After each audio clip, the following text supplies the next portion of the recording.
পকেটে টাকা আছে আর মাত্র 500 বাবা। গরু মুরগির দাম বেশি, আজকে সবাই মাছ খাবা। চিংড়ি মিংড়ি রুই টুই বল নাকি কাতলা, শিং মাছ নিয়া ভাবিরে জোড়ান্তে কোন পাতলা, ইলিশ আসছে দিয়া দেই কালকে আবার বৈশাখ। বাপসাপ দেখে আমগো মনে হয় কি লাট সাপ, গরিব মানুষের বৈশাখ, ইলিশ মাছ না পুঁই শাক। সিলভার কাপ না তেলাপিয়া, আমারে দেন পাঙ্গাস মিয়া।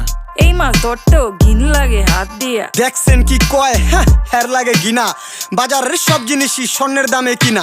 ঘু খায় সব মাছে, কালার খায় পাঙ্গাসে, ডিম পারে মুরগি আর ব্যথা পায় রাজা হাসে। দুঃখ কমু কার কাছে, টাকা নেই কা হাজার হাজার, চলো বাবা যাইয়া দেখি কি অবস্থা কাঁচা বাজার। ওই মিয়া হাত দিবেন না, মরিচের কেজি 1000। দেখতাছেন না মরিচ গার্ড দিতে রাখছি বডি গার্ড। এইটা আবার কোন পাট, আলিপ লাইলার সিনবাদ? যেইটা দরুম স্টক করুম তয় তরকারি জিন্দাবাদ। 80 টাকার বেগুন, বেগুনের অনেক গুণ। বেগুন লেয়া হইছে খুন, আমারে দেন ধুন্দুল। পটল লন, কহিলন, লাউ নাইলে কদু। তোর মুখে অনেক মধু।